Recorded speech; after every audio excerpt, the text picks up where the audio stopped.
हम उत्पत्ति की पुस्तक का अध्ययन कर रहे हैं, जो 2 मुख्य भागों में विभाजित है। पहला भाग वाटिका में आरंभ होता है, जहां हम मानव जाति को विनाश में गिरते हुए देखते हैं।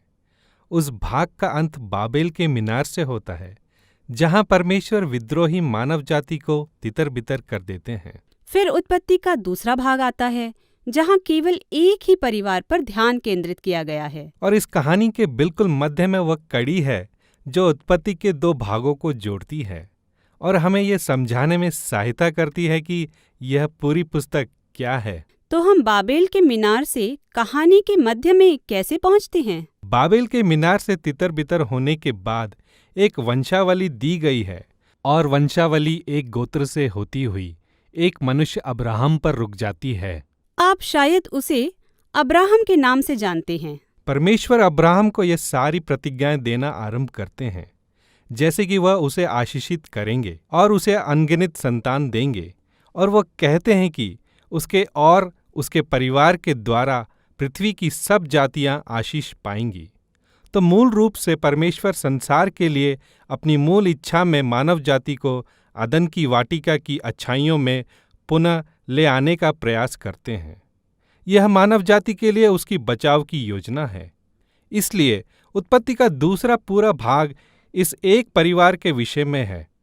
इसमें अब्राम है और फिर उसका पुत्र इसहाक, जिसका पुत्र याकूब है, और याकूब के 12 पुत्र हैं।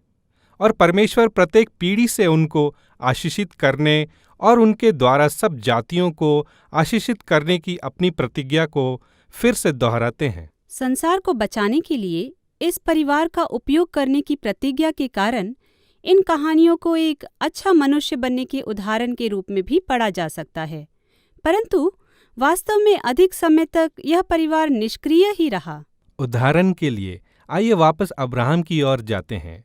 यह पूरी कहानी परमेश्वर द्वारा अब्राहम और उसकी पत्नी सारा को परिवार देने के विषय में है, परंतु 2 बार वह सारा को यह कहते हुए कि वह उसकी पत्नी नहीं है, किसी और को दे देता है।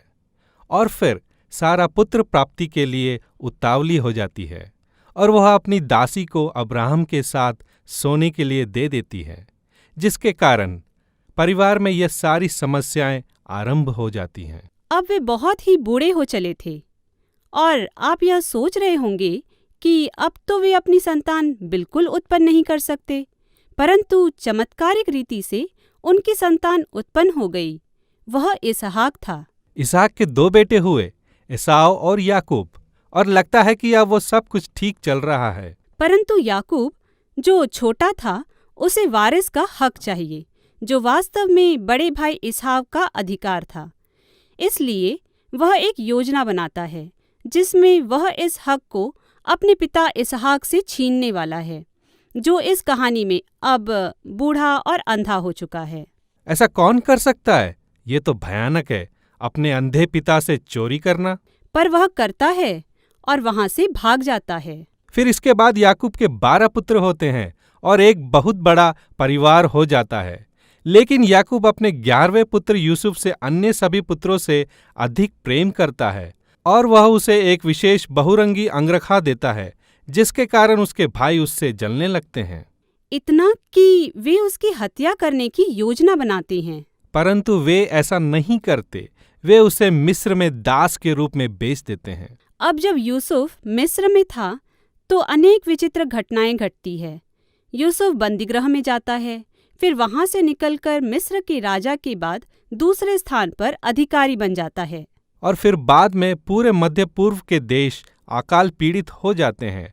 यूसुफ के भाई भी मिस्र में अनाज की खोज में आते हैं, और जब वे वहां पहुंचते हैं तो वहां के अधिकारी के रूप में उन्हें कौन मिलता है?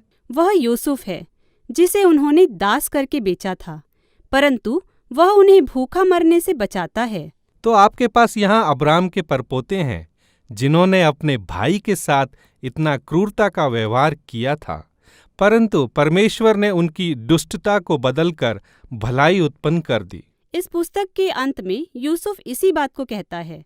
वह कहता है, तुम लोगों ने तो मेरी बुराई के लिए यह सब योजना बनाई थी, परंतु परमेश्वर ने लोगों के जीवन को बचाने के लिए उसे भलाई में बदल दिया। अब इन शब्दों से इस पुस्तक का अंत हो जाता है, क्योंकि यह शब्द अब तक की कहानी के संदेश को संक्षिप्त में बताते हैं। मनुष्य हमेशा दुष्टता की ही योजना बनाता है। हमें लगता है कि वे परमेश्वर की योजना को नष्ट कर रहे हैं, परंतु वह तो उनकी दुष्टता को बार बार भलाई में बदल देते हैं। और किसी प्रकार परमेश्वर इस परिवार द्वारा मनुष्य जाति को फिर से अदन की वाटिका में ले आने वाले हैं। तो यह उत्पत्ति की पुस्तक है, परंतु हमें अभी भी नहीं पता कि वह इस परिवार द्वारा मनुष्य जाति को फिर से अदन की वाटिका में कैसे लाने के लिए उपयोग करने वाले हैं। परंतु अभी तो यह केवल पहली पुस्तक है। इसी का उत्तर शेष पूरी बाइबल देने जा रही है।